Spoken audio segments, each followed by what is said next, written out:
Radio in motion program loading in 3, 2, 1. Program activated. Attention everyone, the unpleasant noise you are about to hear coming from your radio is not a mistake. Okay, first things first, what is your name? This is Big Sonny playing the best of the 90s and beyond. Are you ready for this? Yeah. Radio in motion. Please do not turn off your radio, but turn up the volume on your receiver as high as it can go. All right, ready? Here we go. Radio in motion. Hey everyone, welcome back to the show. You're listening to Radio in Motion, tonight's jam session. Kicking it off there with 5 in a row, we had Alice in Chains and Pearl Jam and Stone Temple Pilots. If that doesn't sort of tell you the theme of tonight, again, like I say, I'm coming off the back of seeing Pearl Jam live, and I couldn't recommend them any more as being at the absolute top of their game. But first up, before we get back to the great music, we're going to have another episode of The Ugly Truth. And the ugly truth is, I think ignoring men has become the norm. Just sort of at the tail end of November, which is traditionally Movember, which obviously, tries to put a lens on men's mental health. I feel like I didn't hear about it at all this year, and as a whole, I feel like it seems to have just been a fad. And considering there's pretty much a day for everything and everyone else constantly all month long for the entire year, I know men currently are at the bottom of the rung when it comes to modern appreciation. We certainly are the lapdogs now. But I think the fact that International Men's Day was actually November 19th, that went by with a whimper. Didn't even know about it. But, there are some places in the world that still really celebrate it. Kenya celebrated, for example.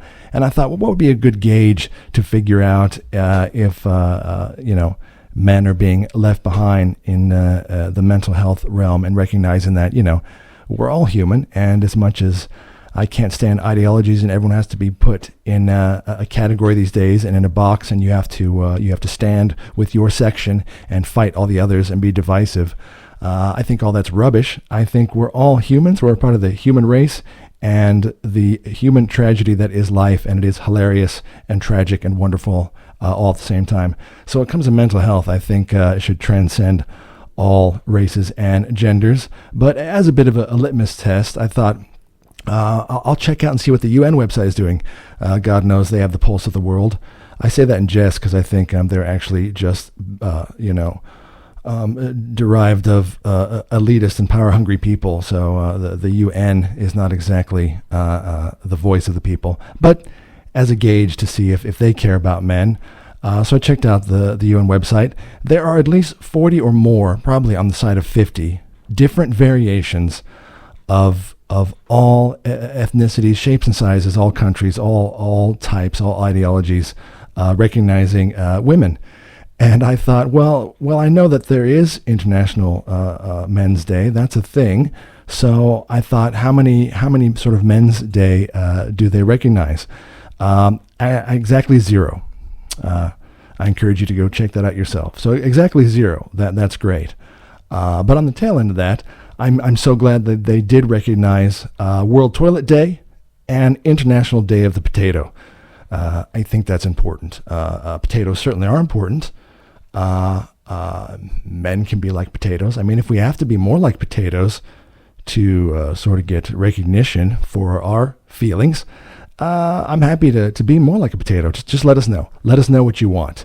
And, having seen that sort of disparity, I don't think you can solve equality by ignoring half the population. And I know so many people, whether they're friends or colleagues, where they tend to like to promote that sort of, they use those words, equality, but I really don't think they know what they mean. So I just want to talk about that tonight, mental health.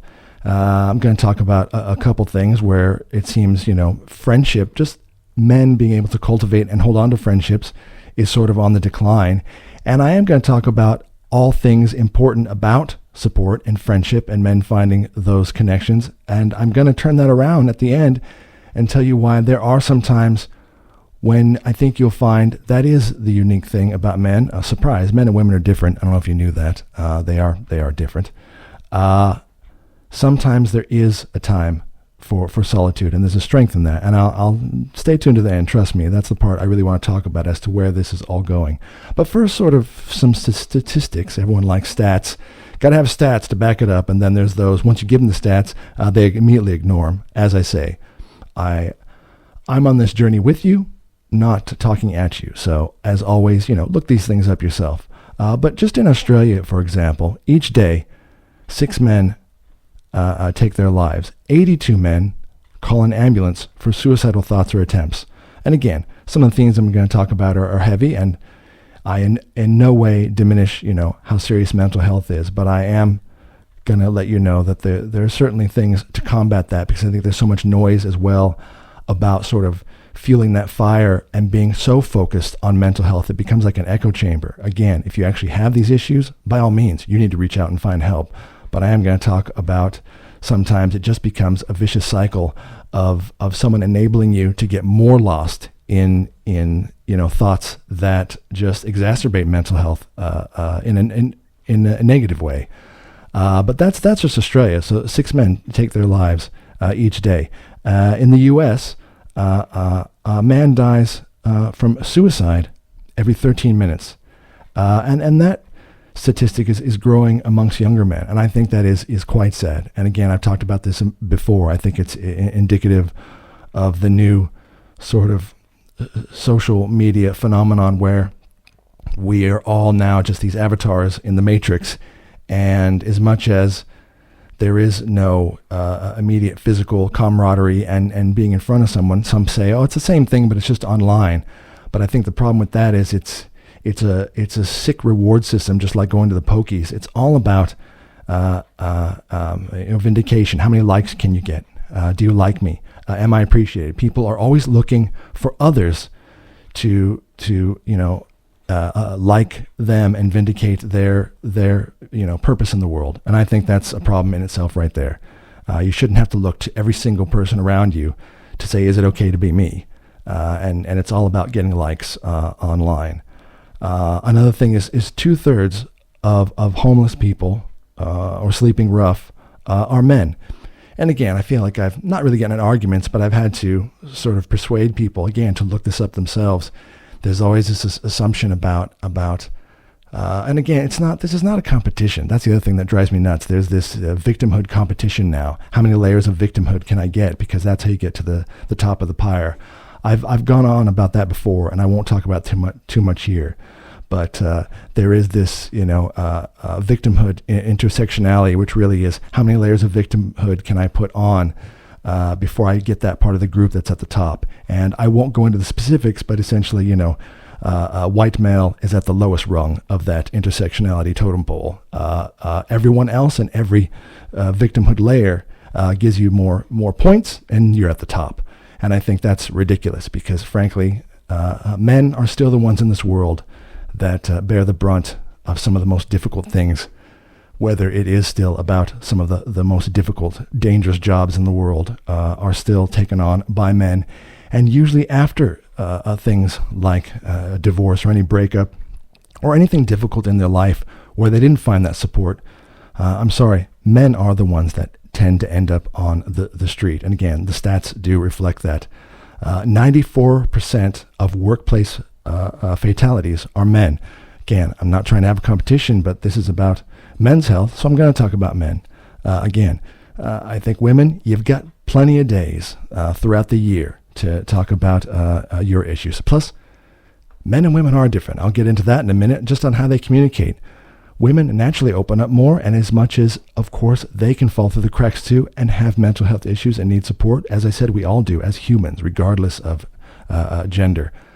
But I do feel women do communicate a little bit more openly with each other, and there is a better chance of them finding that support. And yeah, definitely after a relationship breakup, men always get it worse. After divorce, 85% of those cases children are removed from the day-to-day life from men. And I don't want to hear about, oh, well, that's because the man was toxic or bad, or, again, when it comes to something as bitter as divorce can get, both men and women can both be horrid.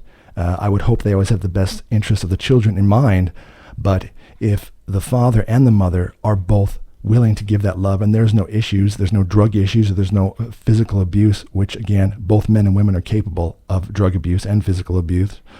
If the man is ready to be a part of the kid's life, there is just this assumption, and they automatically go with the mother. I don't think that's healthy in any situation, and I think you realize a lot of the way young people are growing up without a mother and a father. I think it further proves that there's an issue. And again, yes, I just mean parenting in general is tough.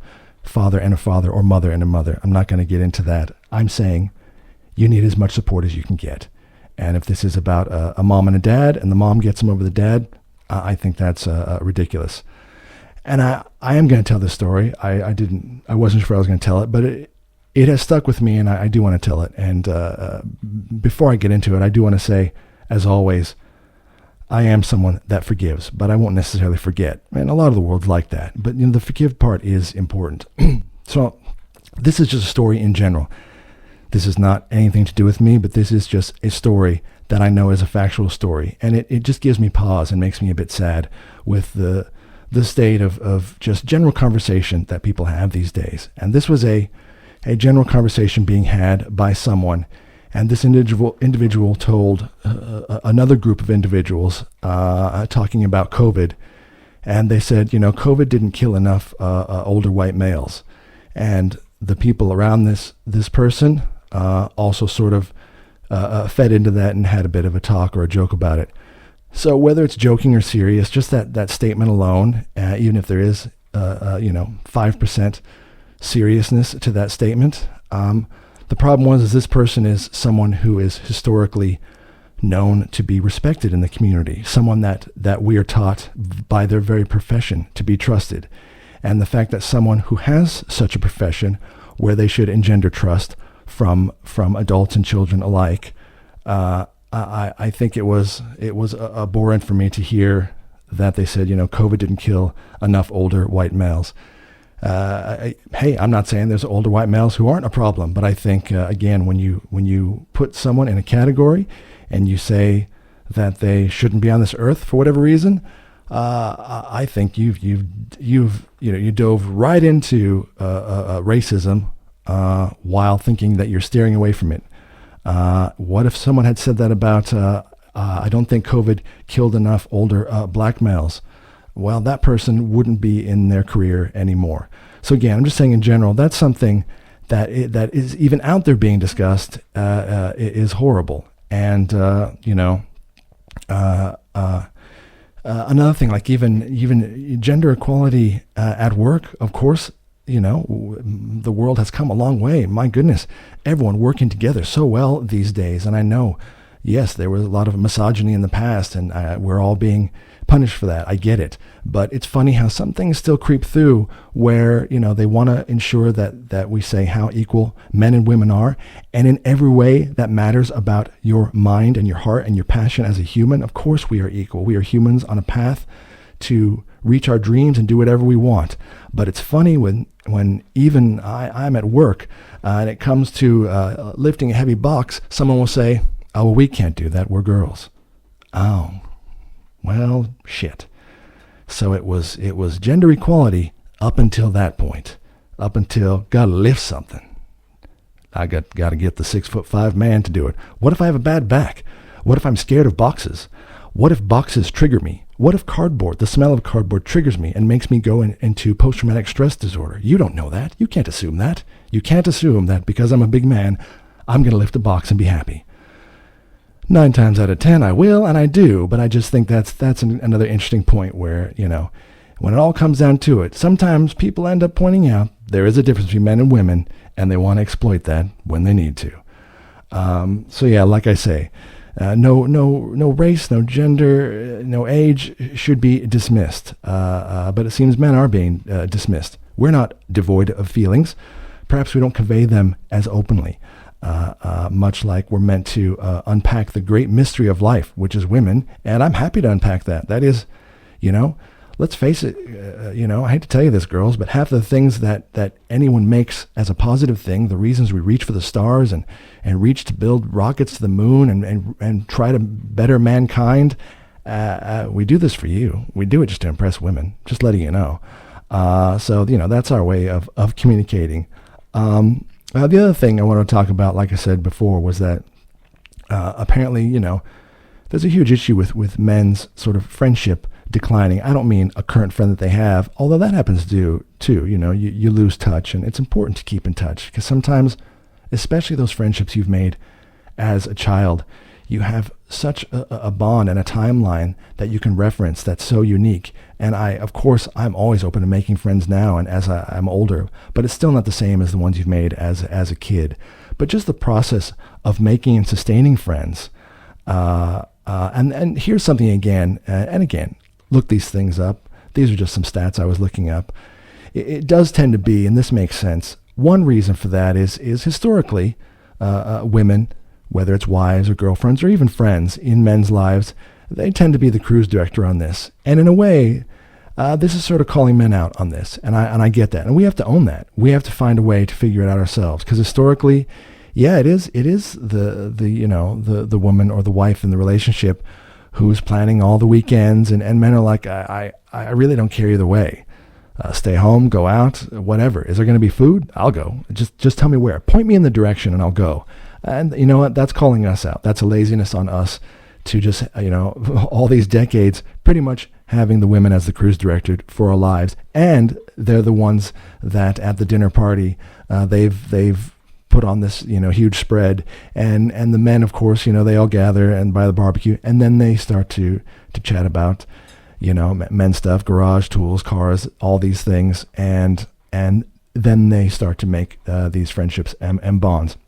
But frankly, the man probably would have never gotten to the party because he would be happy tinkering around the house. So yeah, we have to own that and figure out a better way. And there's something I wanted to point out that is so unique. So this is in Australia. It's called Men's Shed. Definitely check it out. mensshed.org. This is fantastic. So this is a group that brings men together. It's the national service provider supporting more than 1,200 men's, women's, and community sheds, as recognized as Australia's largest male-based community development organization.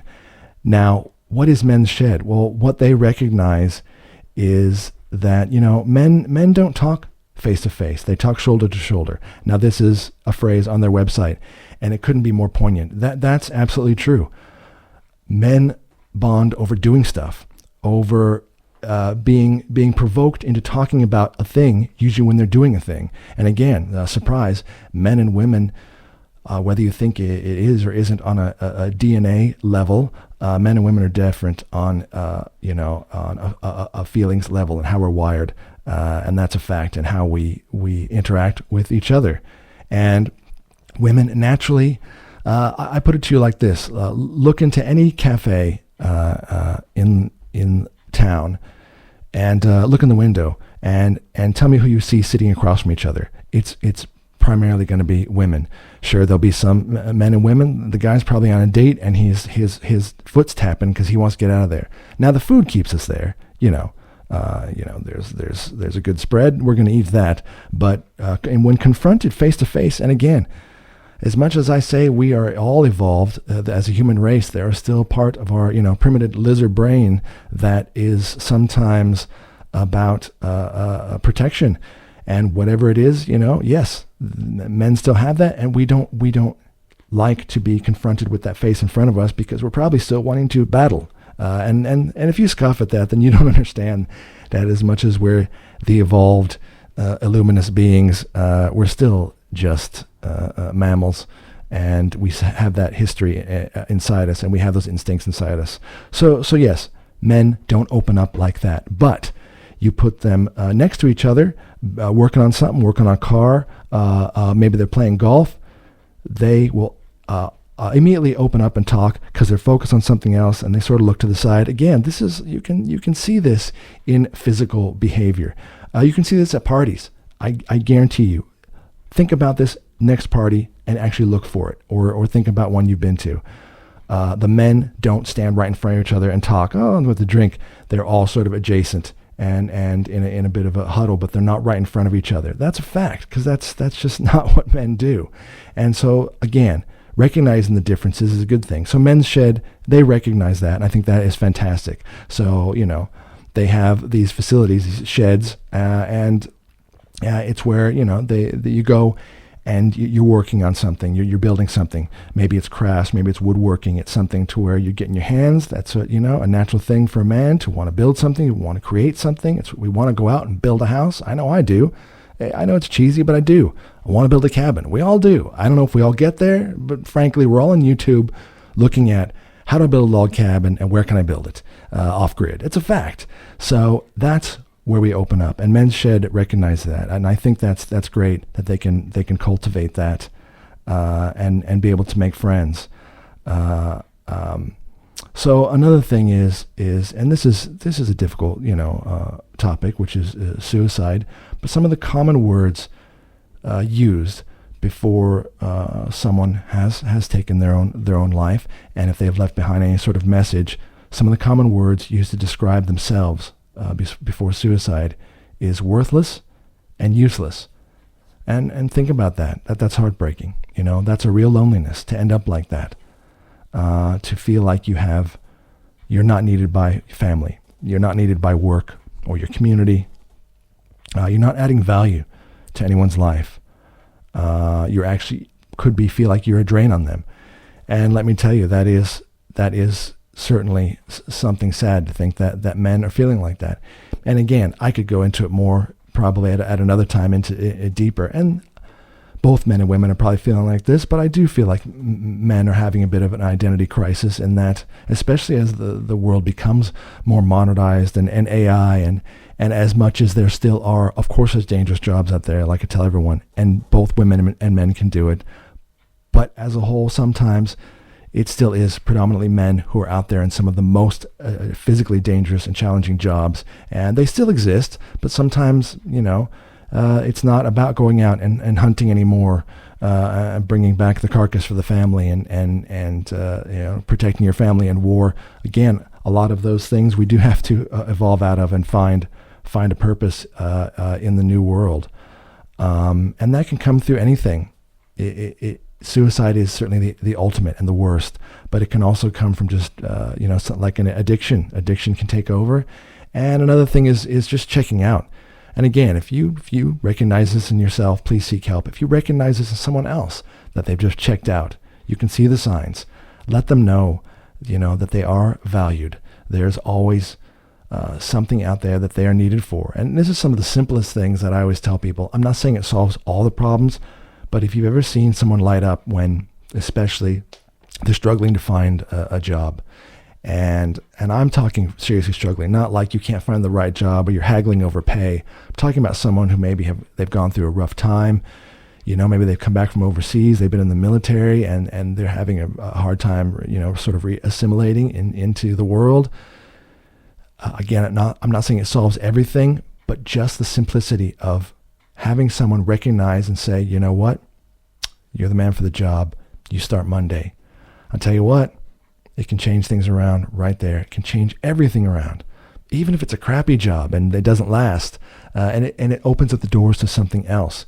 You've met someone else, you've made connections there, and that's how it's worked through history.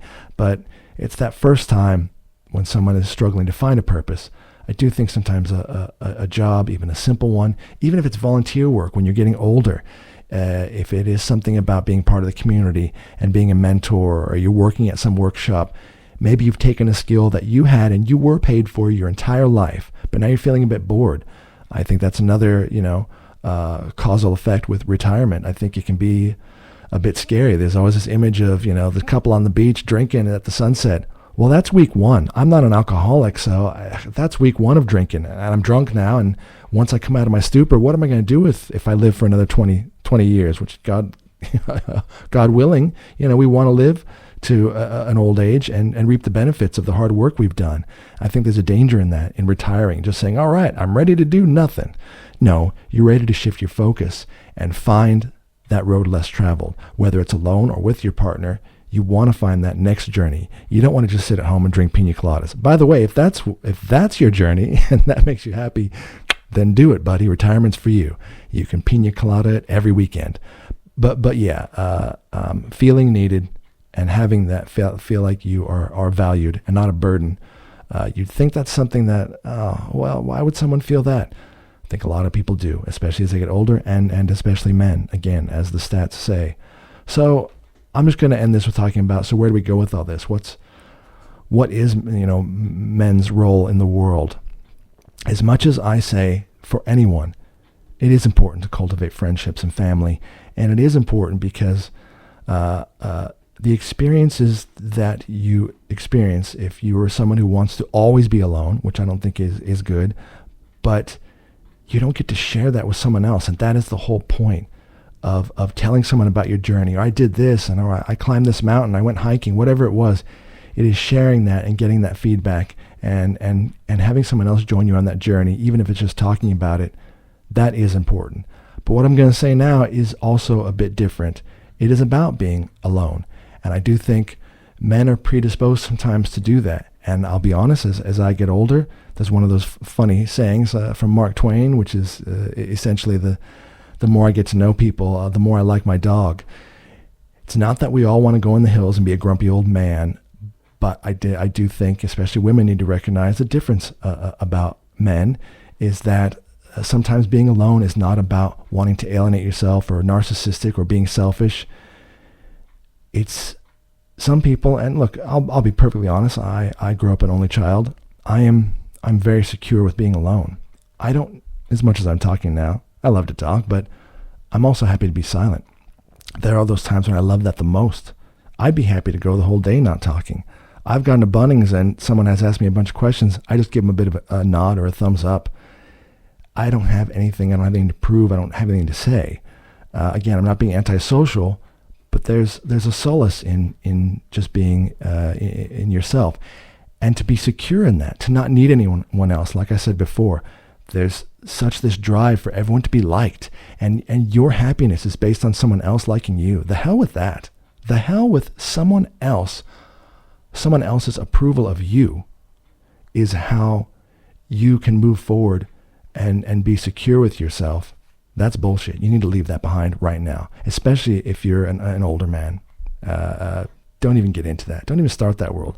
Go online, check out some YouTube clips, go on Facebook, post a pic, have a laugh, and then get out of there. Get out of that echo chamber, man. You don't need to be liked by anyone. You don't need to prove it. So like I said, about being alone, and no, this shouldn't be all the time. That's not healthy. But there are times when it is healthy. If someone else has the answers, again, this isn't about if you actually have the need for therapy or something and you need someone to help you. That's different. But if you're not finding those answers, you may be surprised that they don't have the answers to give you. They don't have the answers for you. You won't find them in all the Facebook likes. So really a man that has become secure with who he is and has sort of learned to walk that path without leaning on others to validate and reassure him, there's nothing wrong with that. That's still a healthy path, okay? I'm not saying being alone as a negative. I'm seeing being alone for a time as a healthy. We live in a world where everyone is just screaming to be heard, like me, like me, like me. And to see someone that doesn't need that is actually pretty rare. Silence, solitude, not afraid to be in their own company. And again, it's not about selfishness. I love me so much. I love being with me. I hate to tell you this, folks, but you came in this world alone and you're leaving alone. As much as you may be, you'll have all your friends around you, and I hope they are when you cross that rainbow bridge. But the fact is you're leaving alone. So you should be comfortable with yourself. You should get to know yourself. Nothing wrong with that at all. If you're able to look in the mirror and face what you see and not panic, frankly, some people can't. I think they should find that. I'm not having a go at them, but I think a lot of people cannot face what they see in the mirror. And that makes me sad for them. But don't feel bad if you can. The good and the bad. To face yourself in the mirror and recognize the good and the bad, and be okay with it. To ask the hard questions that most people are afraid to ask. Most people are afraid to ask the hard questions, so you need to. And you need to figure that out. And find the answers by not having to seek approval from others, but digging within, digging deep within, oneself. And frankly, you can't find the answers outside. So there's strength, like I say, in solitude. You don't have to put on the mask of you. You don't need to put on a show. And again, like I said recently, I was at a party and I found that I was like that with trying to fit in. And my partner sort of makes fun of me for this. She goes, "Oh, you don't just sort of jump in and start talking." But the funny thing is, and I'm going to say this, and she can defend it. Once I find that person I connect with, it takes me a minute, and I enjoy it. We find some subjects, then it's like I am now. Man, I open up and I enjoy it, and I'm on. I'm happy to put on a show. I'm happy to talk. I'm happy to get that back and forth and that open discourse. All subjects are on the table. That's why I love being on the radio. This is my passion, and I enjoy that. And then it's funny. My partner goes, "Oh, you tend to be silent for a bit at the party," but then she comes up and finds me and goes, "Oh, you done yet? Done talking? Have you taken a breath?" All right, I'm just saying, a little bit passive-aggressive there, if you ask me. First I wasn't talking, now I'm talking too much. Well, you got to pick one. So, do you enjoy my show or not? What can I say? If you don't like it, walk away. So that's really all I have to say, is that it is important. Men you need to find a way to cultivate those friendships, and your partner or your wife or your female friends aren't going to be the cruise director anymore. But again, there's also a time to be alone, and you can be proud of that if you are someone who is secure walking that road alone, and happy to face all that comes in the silence. And then when you're ready, you come back happy and stable, and tell your friends. All right, I hope you enjoyed that. And like I say, November, that should just be the whole month, Men's Health. And next November 19th, don't skip International Men's Day. I think we should celebrate it. All right, more great music coming up next on Radio Emotion's Jam Session after a word from our awesome sponsors.